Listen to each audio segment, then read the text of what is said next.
하나님이 함께 하시는 은혜와 평강이 여러분 가운데 충만하기를 기원합니다.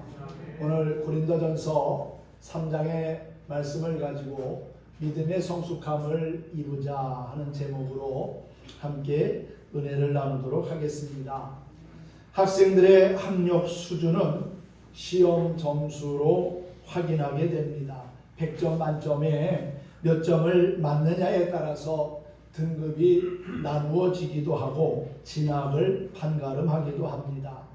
내 자신의 신앙을 점수로 매긴다면 과연 얼마나 되겠습니까? 100점 만점에 얼마나 된다고 생각해 보십니까? 저는 1994년 5월에 선제중앙교회로 부임해 왔는데, 부임하기 전에 서울에 있는 개포교회와 그리고 인천 숭의교회에서 성가대 지휘자로 또 교육전도사로 각각 2년씩 훈련을 받았습니다.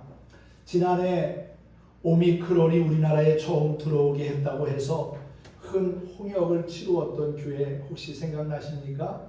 그 교회가 바로 제 모교회였던 숭의교회였습니다.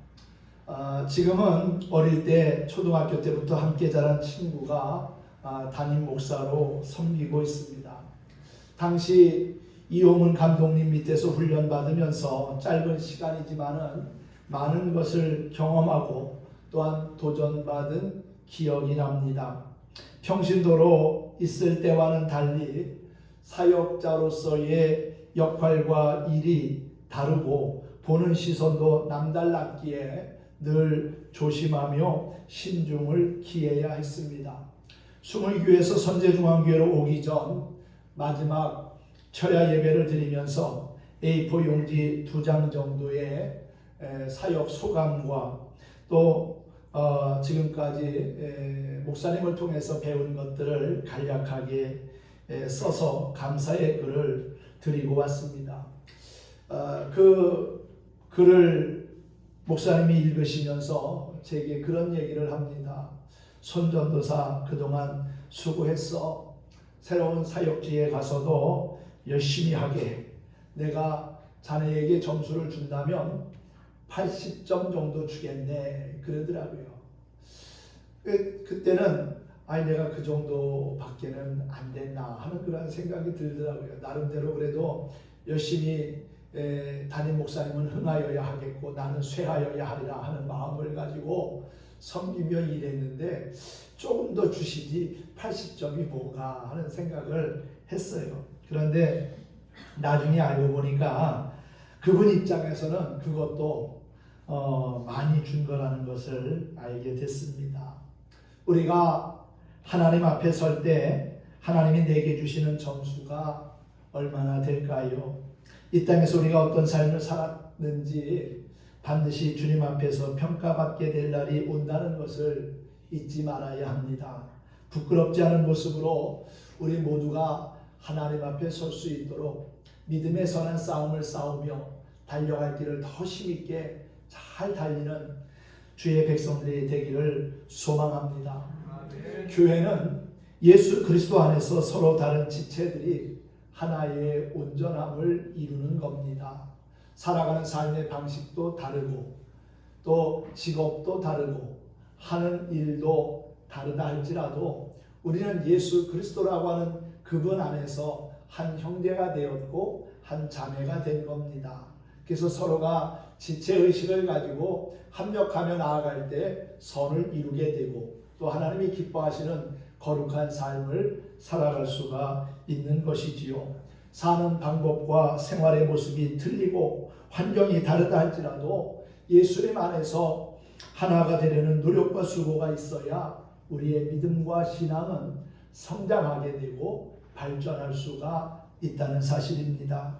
많이 가졌다고 많이 배웠다고 또 서로가 잘났다고 의시되고 끼리끼리 뭉친다면 더 이상 교회는 교회로서의 기능과 역할을 하지 못하게 됩니다.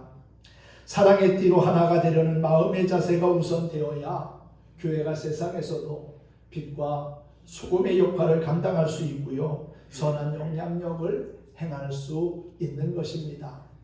교회 안에서 매일 서로가 다투고 시기하고 잘났다고 그렇게 주장한다면 누가 그 모습을 보면서 예수를 믿으려고 하고 교회에 오고 싶어 하겠습니까?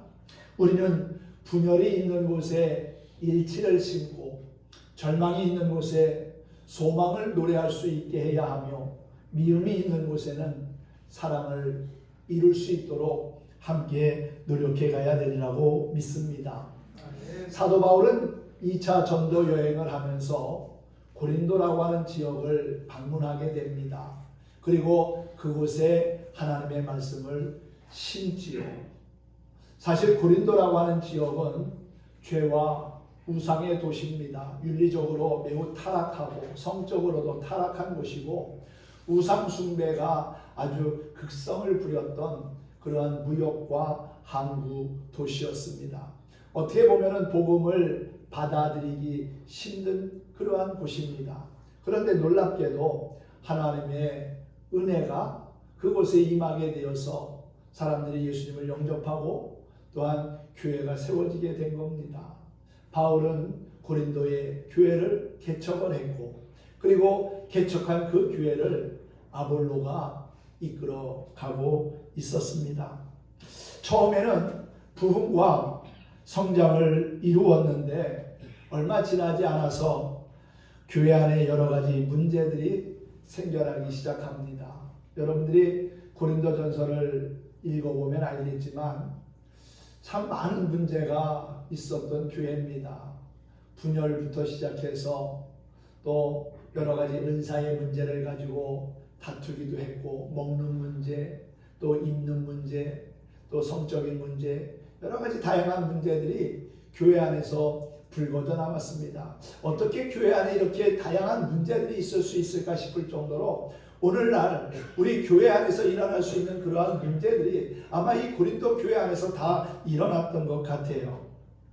그런데 특히 교회의 분열이 발생하게 됐는데 그것은 영적인 미성숙함에서 비롯되었다고 볼 수가 있습니다. 바울은 이런 고린도 교회를 향하여서 교인들을 향하여서 육신에 속한 자라는 그러한 말을 했습니다. 육신에 속한 자라는 것은 성령을 받지 않은 육에 속한 자, 곧 자연인과는 조금 구별되는 말인데 예수님을 믿음으로 말미암아 구원을 받았지만 여전히 육적인 것을 버리지 못해서 세속적인 행동을 하는 영적으로 어린아이와 같은 초보적인 신앙을 가르친다고 볼 수가 있습니다.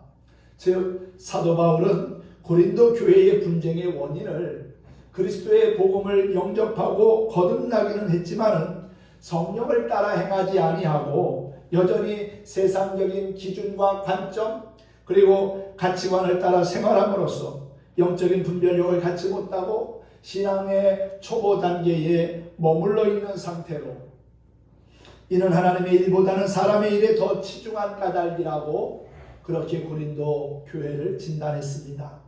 사실 고린도 교인들은 자신들이 그동안 자랑하던 세상적인 지식과 그리고 학문으로 하나님의 일을 판단하는 어리석은 모습을 보여왔습니다. 다시 말하면 하나님의 은혜와 그리스도의 십자가 대신에 인간의 공로를 부각시키고 드러내려고 하는 그러한 영적 미성숙 상태에 머물러 있었다는 것이지요.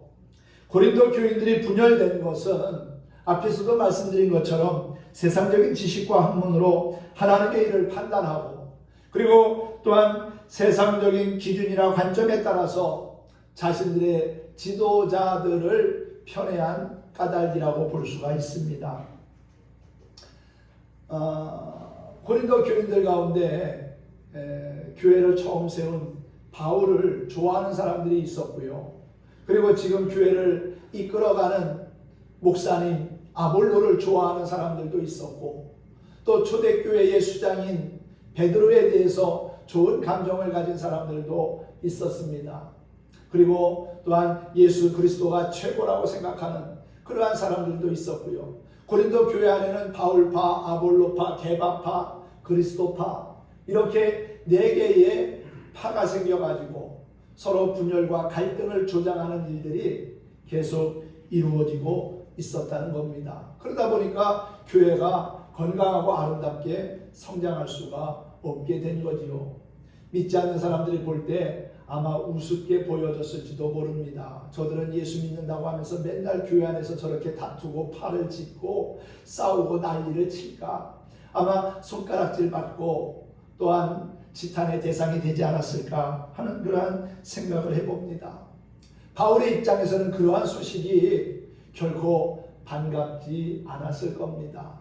자기가 땀 흘리고 눈물 뿌려가면서 복음의 씨앗을 심어서 교회가 세워졌는데 그 교회가 잘 된다는 소식이 들려와야 마음에도 기쁨이 있고 즐거움이 있는 것 아니겠습니까? 그런데 자기가 그렇게 힘들고 어렵게 세운 교회가 오히려 세상에 빛이 되지 못하고 세상 사람들에게 손가락질 당하는 분열의 양상을 보이고 있다는 소식을 들으니까 바울의 마음도 편치 않았던 것이지요. 그래서 이 고린도 교인들에게 편지를 쓰면서 농사의 비유를 들어 고린도 교인들이 추정하는 교회의 지도자들은 심고 물을 주는 하나님의 일꾼과 도구에 불과하고 오직 신앙의 열매를 맺게 하시는 이는 하나님이라는 사실을 다시 한번 분명하게 이야기하게 된 것입니다.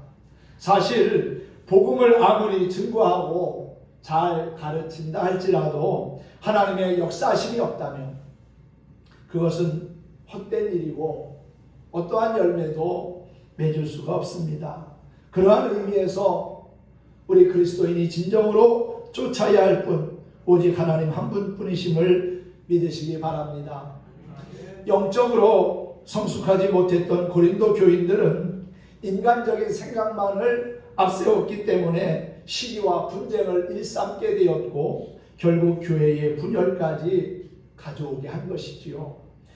그리스도의 지체가 된 성도들은 이러한 모습에서 벗어나서 진실한 믿음과 온전한 헌신으로 하나님의 교회를 세워나가는 일에 힘써야 될 줄로 믿습니다. 간단하기가 건강하게 튼튼하게 잘 자라는 것을 바라는 것이 모든 부모의 한결같은 마음이지요. 하나님도 역시 마찬가지입니다. 자녀된 우리가 죄악된 세상에서도 죄에 전염되지 아니하고 죄 가운데 빠지지 아니하고 하나님을 신뢰하고 예배하면서 거룩한 하나님의 백성과 자녀로 살아가기를 원하십니다. 그런데 그러한 바람대로 우리의 믿음이 성장을 한다면 얼마나 좋겠습니까? 그런데 그렇지 못한 것이 혹시 솔직한 우리의 모습은 아닙니까? 오늘 본문 말씀을 보십시오. 고린도 교회 성도들도 사실 믿음의 출발은 좋았습니다. 그 신앙의 뿌리가 내리기 어려운 불모지에서 복음이 전해지고 또 복음을 받아들여서 구원함을 얻었다고 하는 것은 놀라운 은혜가 아닐 수 없지요. 믿음의 출발은 그렇게 시작이 되었는데 올바르게 성장하지 못했다는 것입니다. 고린도전서 3장 1절을 보면 형제들아 내가 신령한 자들을 대한 것 같이 너희에게 말할 수 없어서 육신에 속한 자 곧 그리스도 안에서 어린아이들을 대함과 같이 하노라. 바울의 솔직한 마음을 이렇게 표현하고 있는 겁니다. 신령한 자들을 대함과 같이 대한다면 얼마나 좋았겠습니까? 그런데 그들의 수준은 어린아이에 불과했다는 것이지요. 영적인 어린아이와 같은 육에 속한 자의 모습을 보였다는 것입니다. 우리의 믿음이 바르게 자라지 못하도록 성장을 방해하는 요소는 제거하고 하나님이 기뻐하시는 성숙한 믿음의 길로 나아가면 좋을 것 같습니다. 그러면 고린도 교회 성도들은 왜 믿음이 성장하지 못했을까요? 무엇이 그들로 하여금 바울로부터 육신에 속한 자 또한 그리스도 안에서 어린아이들을 대함과 같이 한다고 그렇게 말하는 책망을 듣게 했을까요? 먼저 세속적인 성품이 그들의 믿음의 성장을 방해했다는 것을 기억해야 합니다. 바울은 고린도 성도들에게 시기와 분쟁이 있다는 것을 말했지요. 시기와 분쟁이 뭡니까? 육에 속한 헛된 영광을 구하여 서로 다투고 또한 미워하는 것이 아닙니까? 그렇습니다. 고린도 성도들이 이 육의 성품, 죄의 성품을 온전히 버리지 못한 채 서로 분열하고 다투고 당을 지었다는 것이지요. 그러니 믿음 안에서 올바른 성장을 하지 못한 겁니다. 서로가 존중하고 신뢰하고 또한 용서하고 사랑해야 함에도 불구하고 그렇지 못했다는 것입니다. 그러니 믿음 안에서 올바른 성장을 할 수가 없는 노릇이지요.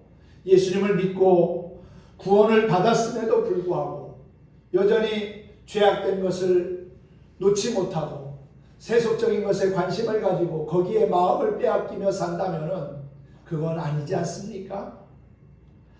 오히려 그러한 것들이 우리의 마음속에 감춰져 있다가 어느 순간에 튀어나와서 우리의 삶을 망가지게 하고 또한 교회의 귀한 사역까지도 망치게 하는 경우들이 있습니다.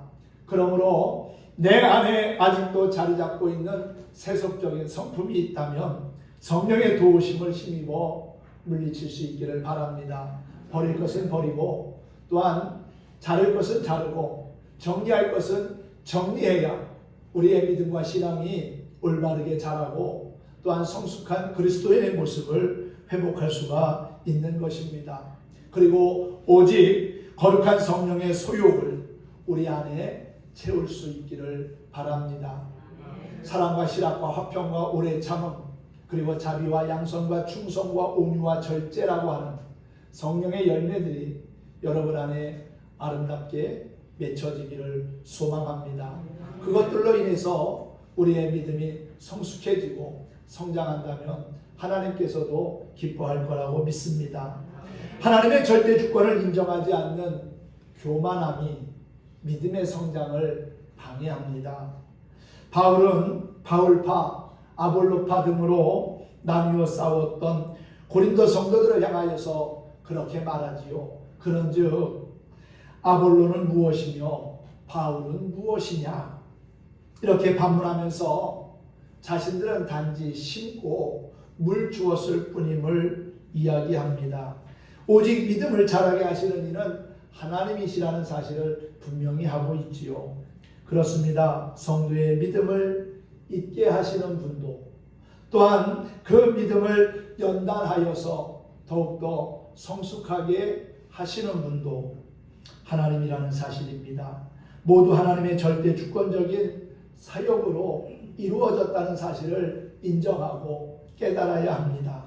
성도의 영적 성장의 주체자는 오직 하나님이 되시고 또한 사역자는 단지 그 일에 쓰임받는 일꾼에 불과하다는 것이지요.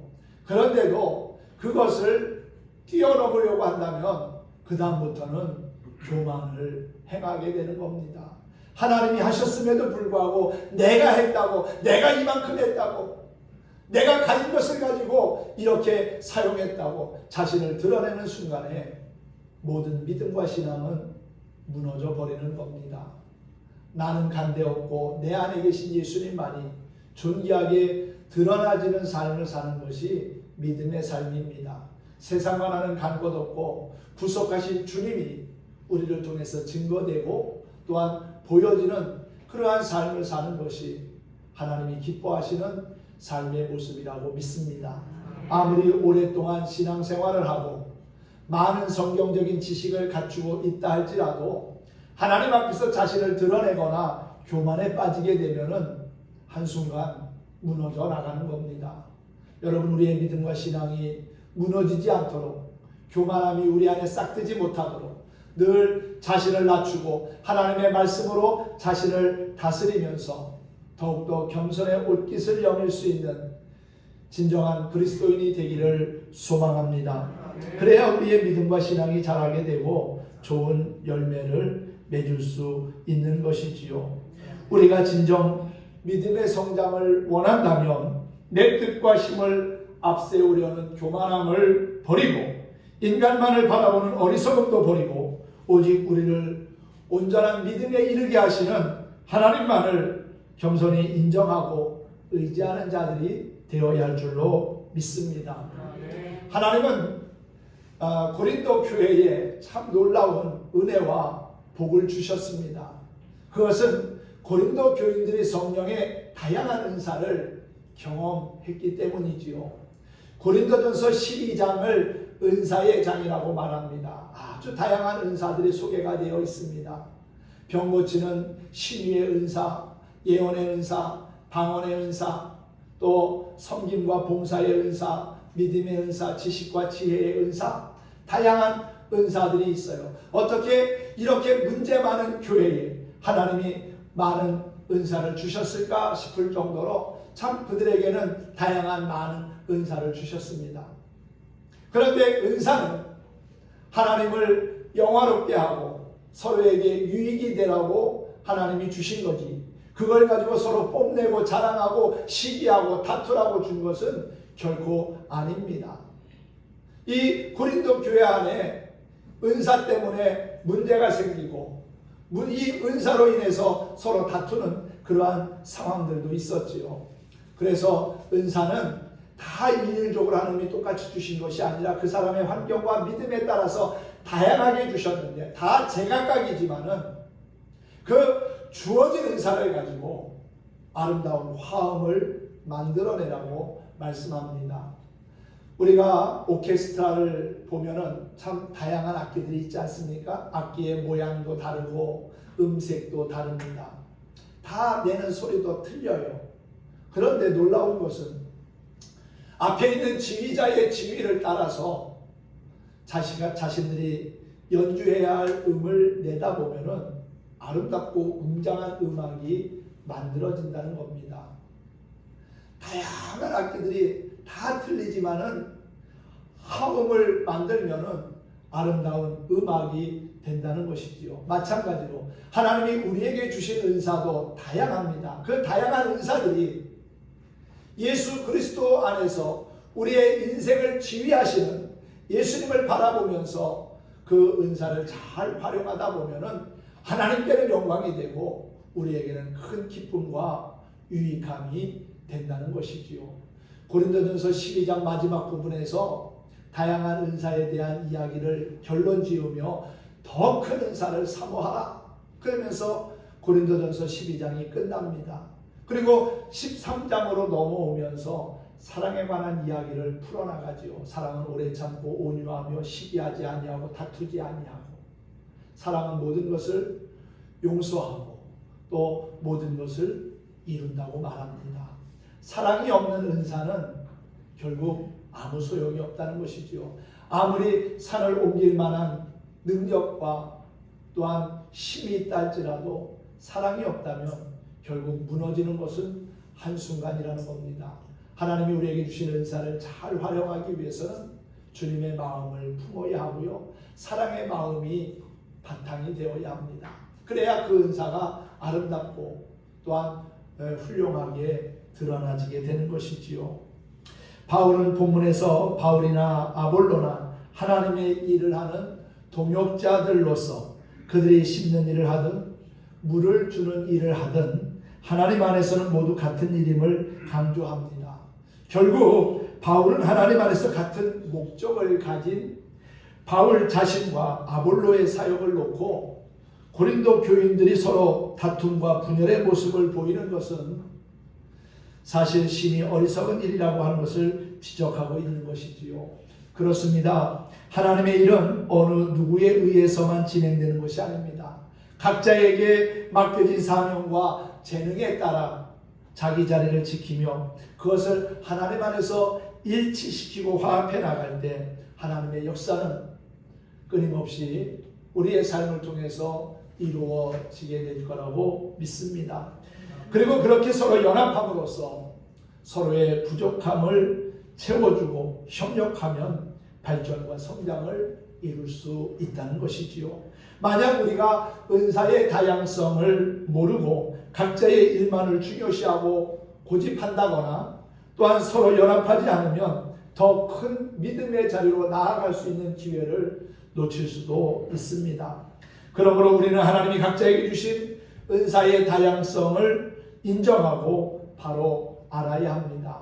은사의 다양성은 서로 다툼과 분열을 위해서가 아니라 온전한 화합과 그리고 일치와 협력을 위해서 있다는 것을 기억하시면 좋겠습니다. 그렇게 행할 때에 믿음의 성숙함을 이루고 또한 주님의 몸된 교회도 성장하며 발전해 갈 줄로 믿습니다. 사랑하는 성도 여러분, 여러분의 믿음이 성장하기를 원하십니까? 그렇다면 먼저 여러분 마음 깊은 곳에 내재해 있는 세속적인 죄된 성품을 버리기 바랍니다. 그리고 믿음을 성장시키시는 하나님의 절대 주권만을 겸손히 인정하시기 바랍니다. 나를 높이고 자랑하며 내세우는 교만함을 범치 않도록 조심하시기를 바랍니다. 또한 은사의 다양성을 바로 깨우쳐서 서로 화합하고 협력해야만 선을 이룰 수 있다는 것도 기억했으면 좋겠습니다. 지체의 다양성을 먼저 깨달아야 합니다. 우리 몸에도 다양한 지체가 있잖아요. 다 똑같은 일을 하는 게 아닙니다. 손은 손으로, 발은 발로서의 기능과 역할이 다 다른 것입니다. 눈은 눈으로, 또 귀는 귀로서의 역할이 있지요. 남이 하는 것이 좋아 보인다고 해서 다 따라할 필요는 없습니다. 내가 주 안에서 해야 할 일이 무엇인지를 발견하고 자신의 은사를 깨닫는 것이 중요하다는 것입니다. 그래야 할 때 여러분의 믿음은 사탄의 어떤 책략이나 우리를 미혹하는 주위의 그 무엇으로부터 방해받지 아니하고 나날이 성장하며 성장하는 성숙한 그리스도인이 되리라고 믿습니다. 믿음과 신앙이 건강하고 아름답게 자라서 주변 사람들에게 선한 영향력을 끼치며 하나님의 기쁨이 되는 우리 모두가 되기를 소망합니다. 늘 삶 속에서 역사하시는 예수 그리스도를 바라보며 믿음의 성숙함을 이루는 하나님의 사람들이 되기를 주님의 이름으로 축복합니다. 오늘도 함께 찬양하면서 말씀을 정리하겠습니다. 당신은 하나님의 사람이라는 찬양을 함께 부르겠습니다. 주님의 은혜로 살아가는 사람, 그리고 말씀에 순종하며 살아가는 사람의 모습은 아름답습니다. 이 세상이 필요한 사람, 또 하나님이 좋아하는 사람이 되기를 바라는 마음으로 함께 찬양하겠습니다.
네, 그렇습니다.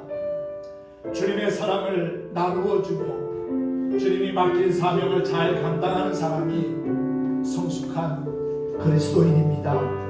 우리가 믿음의 성숙함을 이룰 때 하나님을 감동시키고 또한 세상을 변화시킬 수가 있습니다.